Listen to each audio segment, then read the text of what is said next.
Olá pessoal, tudo bem com vocês? Hoje nós vamos conversar sobre os elementos pré e pós-textuais. Então agora que nós terminamos os capítulos, então qual é a ideia nesse momento? Então a gente vai fazer aquela leitura dos 3 capítulos juntos, fazer os ajustes que talvez tenham ficado pendentes, fazer aquela revisão, envolvendo digitação, vírgula, ortografia, aquela revisão final, referente ao conjunto dos 3 capítulos. Feito isso, nós iniciamos o desenvolvimento dos chamados elementos pré-textuais e elementos pós-textuais. Elementos pré-textuais consistem nos elementos que vêm antes do texto, ou seja, nós temos a capa, nós temos a folha de rosto,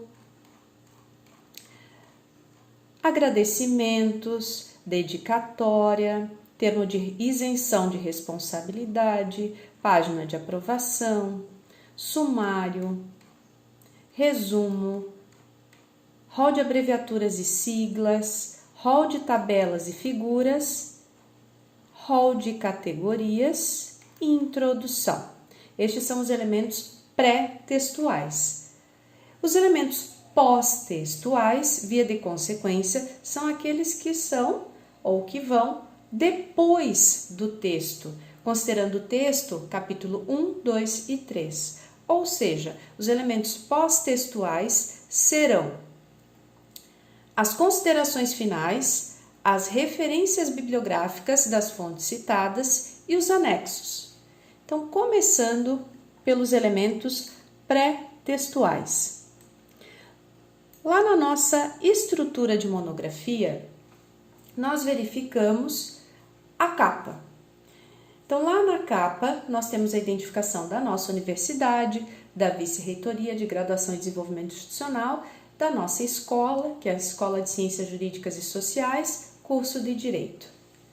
Essa informação que nós vemos grafada aqui em vermelho, que diz o seguinte: observação inicial, as instruções em vermelho devem ser cumpridas e após seu cumprimento suprimi-las, apague essas informações destacadas em vermelho após cumpri-las. É para a gente lembrar de retirar tudo que está em vermelhinho, ajustar e depois suprimir o texto explicativo.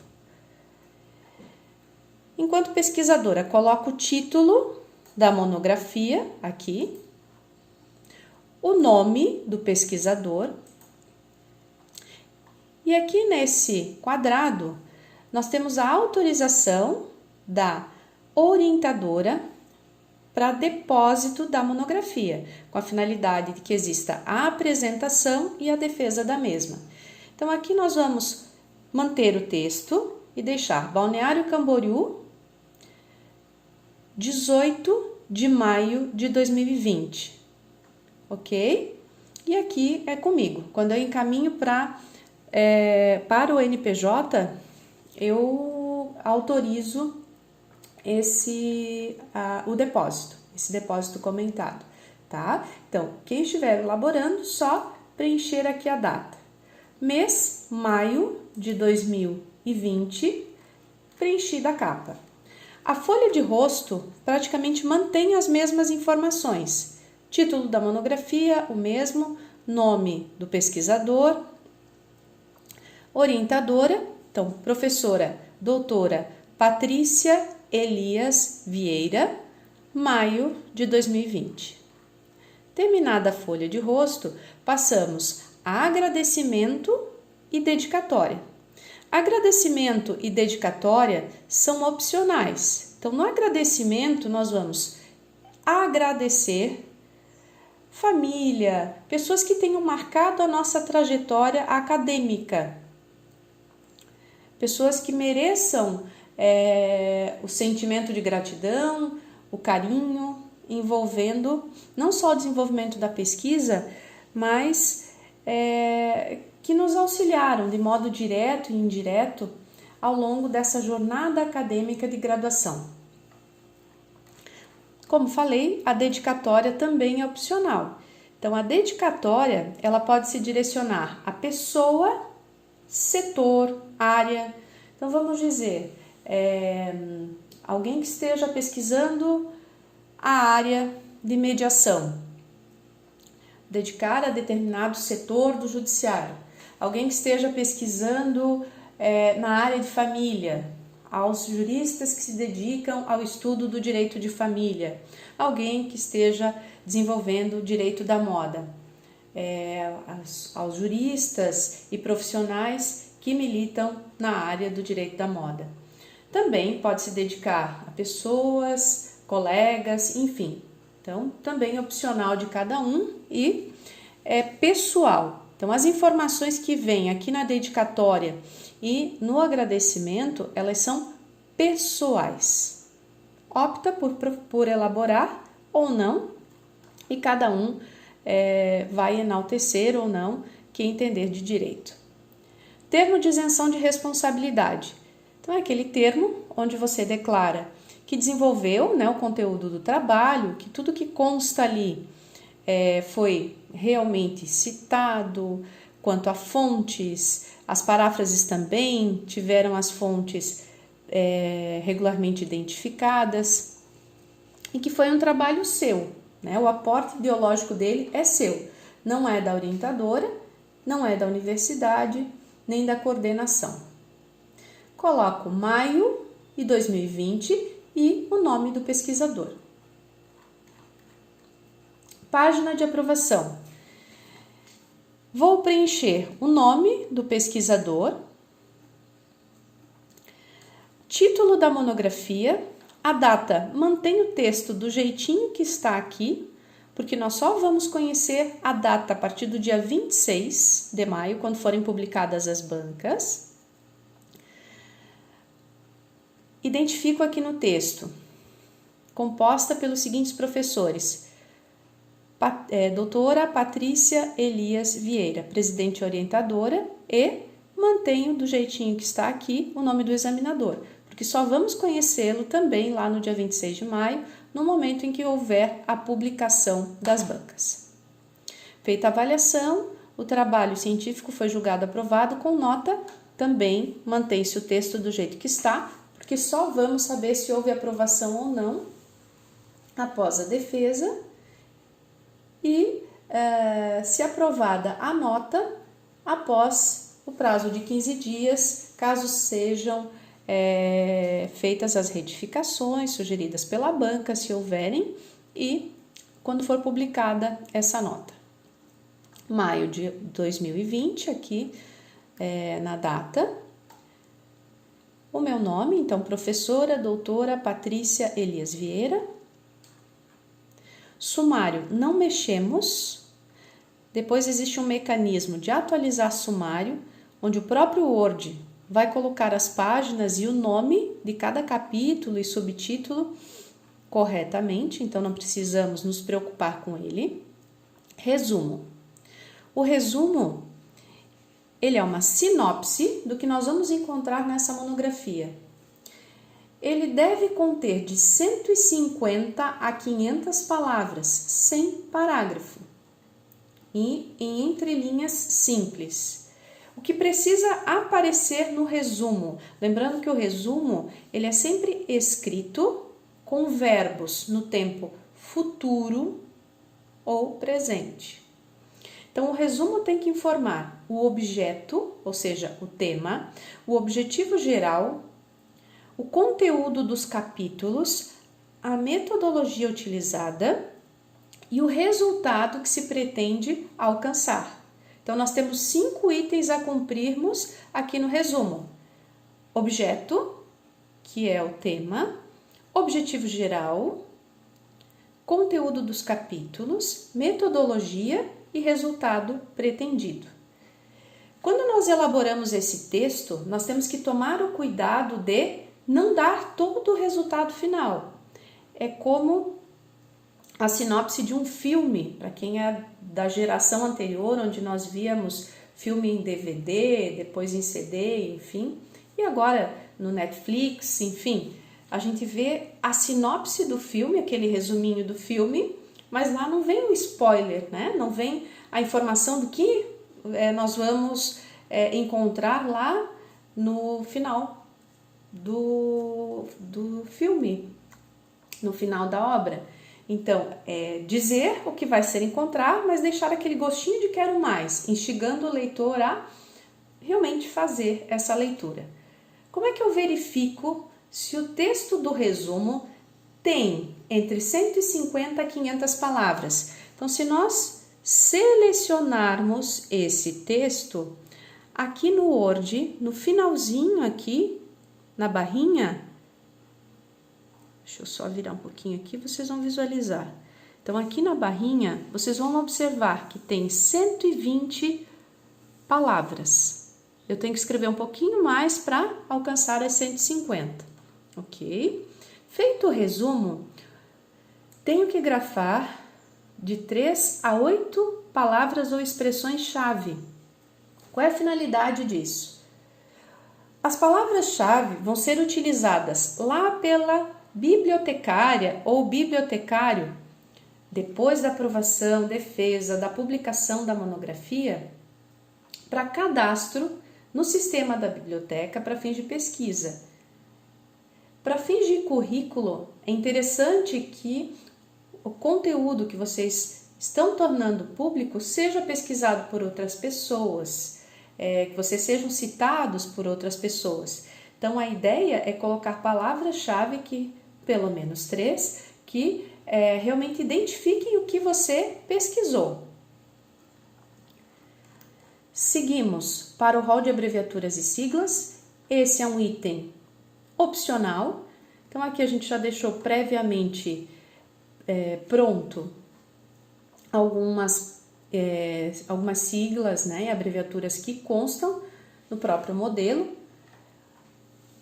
E aí a gente vai preenchendo aqui com as que estão pendentes.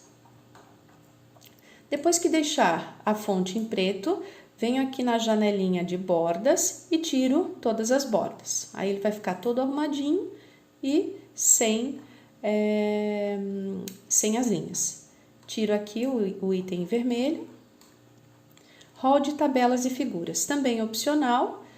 E eu só vou fazer uso desse rol se trabalhar com imagens ou tabelas. Aqui vou identificar a página onde se encontra aquela figura, imagem, tabela, enfim. Rol de categorias. Então, rol de categorias é uma das técnicas que o professor Pazzo, na sua obra, sugere. Categoria são as palavras ou expressões chave para nós no direito, necessárias ao entendimento da pesquisa, e nesse rol, em ordem alfabética, encontram-se as categorias e os seus respectivos conceitos, que nós chamamos de conceitos operacionais. Também é um item opcional, mas é de bom tom fazer o rol, visto que nós estamos aplicando não só conteúdo, mas também a metodologia.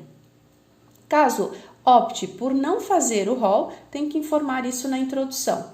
Então, quando coloco, por exemplo, a categoria ciência jurídica, eu tenho que tomar a seguinte cautela. Esse conceito operacional grafado aqui, ele vai com a referência em nota de rodapé.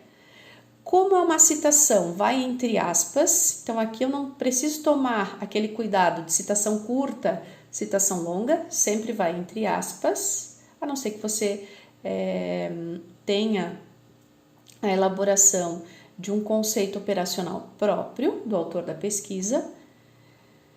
E tenho que também tomar o seguinte cuidado. Esse conceito daqui, ele tem que aparecer no texto lá dos capítulos. Eu não posso ter um conceito lá diferente do que consta aqui, ok? Seguimos para a introdução. Então, na introdução, temos que preencher o objeto, que é o nosso tema e delimitação. Então, é o título da monografia. O objetivo institucional já vem pronto, que é a obtenção do grau de bacharel em Direito, é um dos requisitos, né, para a obtenção desse grau. E o objetivo geral. O objetivo geral é aquele que nós traçamos lá no projeto de pesquisa, ok? Então, aqui preencho o objeto, que é o tema, preencho também o objetivo geral. Além do objetivo geral, preencho os objetivos específicos, que também são aqueles lá do projeto. Sigo para problemas e hipóteses. Lembrando que o problema de pesquisa é a pergunta que levou-nos lá no projeto a criar a hipótese, ou seja, a possibilidade futura de resposta, por isso uma hipótese, que nós, na época, entendíamos que seria encontrado no final da pesquisa. Então, temos que grafar problema e hipótese. As pesquisas foram desenvolvidas em 3 capítulos, e aí nós vamos descrever do que trata o capítulo 1, o capítulo 2 e o capítulo 3.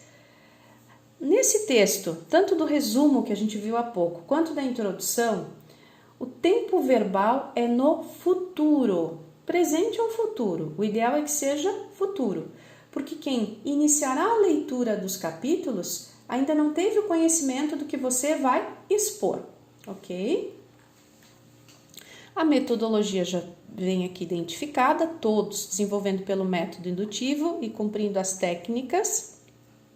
Caso opte por não fazer o rol de categorias, abra um parágrafo aqui depois da identificação das técnicas e diga que optou na pesquisa por aclarar os conceitos operacionais de cada categoria ao final ou ao lado da respectiva ao longo do trabalho, ok? E faça o fechamento do texto, conectando com o primeiro capítulo, tá? Então, por exemplo, a seguir iniciar-se-á o primeiro capítulo, que tratará das particularidades do direito de família, envolvendo história, conceito, princípios e direito de filiação.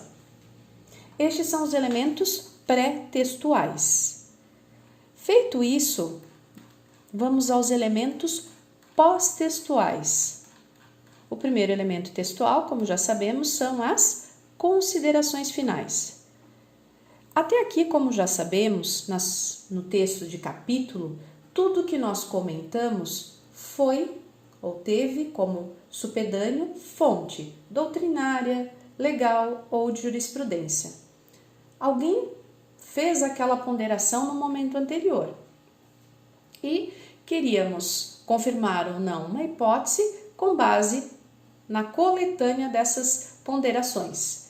Agora, nas considerações finais, é o momento de você expor o seu posicionamento sobre o tema. Então, nas considerações finais, nós não fazemos referências bibliográficas. Simplesmente é um texto seu. São as suas ideias referente ao tema. Então, como é que nós desenvolvemos essas considerações finais? Então, aqui segue um passo a passo para auxiliá-los nesse desenvolvimento. Então, o objeto dessa pesquisa foi...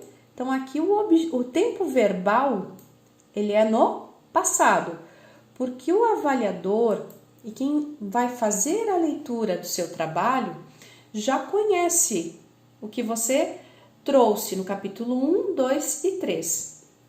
Portanto, coloco ali no objeto o tema, a mesma informação, portanto, lá da introdução. Então, um detalhe aqui que a gente tem que observar é: introdução e considerações finais, embora tenham tempos verbais diferentes, elas têm a conexão de informações. Então, o objeto que veio na introdução é o mesmo que vai aparecer aqui nas considerações finais. Antes de desenvolver aqui a ideia do pesquisador sobre o capítulo 1, pode, caso o pesquisador sinta-se à vontade para isso, tratar do porquê, ou seja, da importância dessa pesquisa feita. Lembrando que a ideia é desenvolver uma pesquisa não para satisfação de uma curiosidade pessoal, mas sim pensando em contribuir para a sociedade local, regional, nacional, transnacional e internacional. Ou seja, plantar uma semente, contribuir com uma melhoria na sociedade. Então, caso sinta-se à vontade, crie um texto retratando a importância dessa pesquisa. No capítulo 1, tratou-se de... Então, aqui é o momento de você fazer uma síntese com as suas palavras do seu capítulo 1. A mesma coisa no capítulo 2 e também, do mesmo modo, no capítulo 3. Sempre no tempo passado e não tem limite máximo de parágrafos, mas sim mínimo. Pelo menos um parágrafo para cada capítulo, mas posso ter 2, 3, 4 parágrafos referente a cada capítulo. Então, claro, tu não vais repetir tudo que escreveu. Simplesmente vai fazer uma síntese e retratando as ideias principais de cada um desses momentos do desenvolvimento da sua pesquisa, ou seja, capítulo 1, 2 e 3. Aqui em destaque no vermelho, aquela informação que a gente tira, incluir outros pontos conclusivos que decorreram do trabalho. Lembre de usar o verbo no tempo passado. Então, outros pontos conclusivos. Então, imagina que ao longo da pesquisa, então, por exemplo, você lá no início não tinha ideia de que existia uma teoria abordando o tema. Aí você, ao longo da pesquisa, identificou essa teoria. Então, caso, por exemplo, da Ana. A Ana preparou o projeto pensando nas decisões de STJ, STF, no tema dela. Mas ao longo da pesquisa, identificou-se uma teoria, que é a teoria tridimensional do direito de família, que contribui, que corrobora para o que ela pretende alcançar ali no trabalho dela. Mesma coisa a Tairine, mesma coisa o Fabiano, mesma coisa a Karine. Então, se encontrou algum ponto diferenciado, se observou algo diferente no seu trabalho e queira compartilhar com o seu leitor, esse é o momento. Agora vem o ponto de destaque das suas considerações finais, que é justamente a retomada, o resgate de problemas de pesquisa, as nossas perguntinhas lá do início e respectivas hipóteses, que eram aquelas suposições. Então, nós temos que colocar aqui o problema e a hipótese, bem como informar se essas hipóteses foram confirmadas, não foram confirmadas e por quê, ok?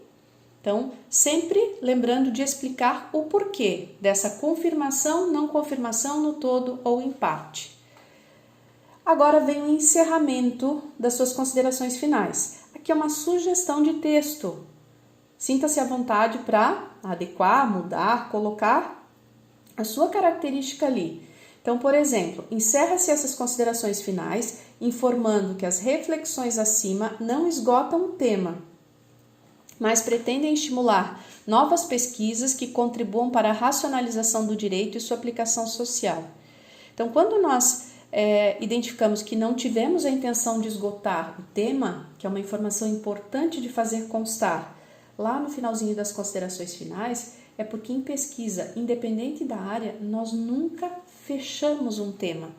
Nós temos um tempo de pesquisa e, com base na proposta inicial, nós chegamos a um resultado, mas não necessariamente esse resultado é uma verdade absoluta. Por isso que alguns pesquisadores nunca colocam no seu texto final conclui-se, porque a conclusão dá a ideia de ponto final, dá a ideia de que aquele assunto foi esgotado, e não foi, porque nós podemos ter outros olhares sobre o mesmo tema, outros problemas de pesquisa sobre o mesmo assunto, que vão gerar discussões totalmente diferentes, não só no direito, mas em todas as áreas, mas especialmente no direito, porque na nossa ciência nós trabalhamos com interpretações, com olhares sobre institutos sociais. Então, coloque essas informações no seu fechamento. Não existe número máximo de páginas para as considerações finais, mas é de bom tom que elas sejam robustas, no mínimo 3 páginas, ok? Então, no mínimo 3 páginas de considerações finais.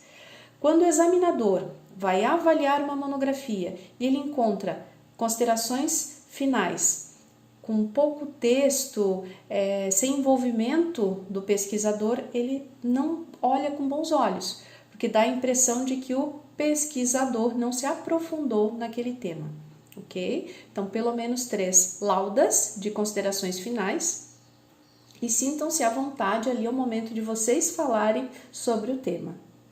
Claro, sempre pensando no que vocês escreveram antes, mas sem a necessidade de fazer qualquer referência.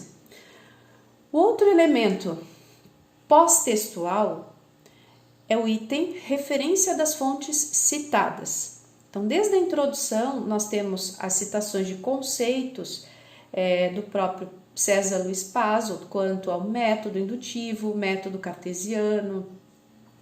Então, todas essas informações de fonte, elas vão grafadas nesse momento em ordem alfabética, seja a lei, seja a doutrina, seja a jurisprudência. O formato aqui é entre linhas simples, depois 12 pt e o alinhamento é à esquerda. Posso deixar alinhamento justificado também, só que se a fonte for de internet com endereço eletrônico, muitas vezes fica bagunçado ali o texto, ele dá um espaço a mais, tá? Então a ABNT permite agora que esse alinhamento seja à esquerda. O 12 pt, ele dá esse espacinho aqui, equivalente a uma linha. O próprio Word vai nos auxiliar nesse sentido. Outro detalhe é que caso estejamos fazendo a referência de uma doutrina, não preciso citar aqui o número da página. Simplesmente identifico o autor, título, edição, cidade da editora e o ano. Ok? Então, todas aquelas referências de nota de rodapé quanto à fonte vão grafadas aqui em ordem alfabética. Após esse item de referência das fontes citadas, que é obrigatório, passamos ao anexo ou anexos. Esse item é opcional. O que poderíamos acrescer como anexo ou anexos? Então, imagina que há um projeto de lei sobre o seu tema. Então, poderia trazer como anexo que você fez uma pesquisa na jurisprudência sobre o assunto. Lá no texto, você não vai transcrever o acórdão na íntegra, você vai trazer no texto a parte do acórdão que interessa. No anexo, você traria ele por inteiro.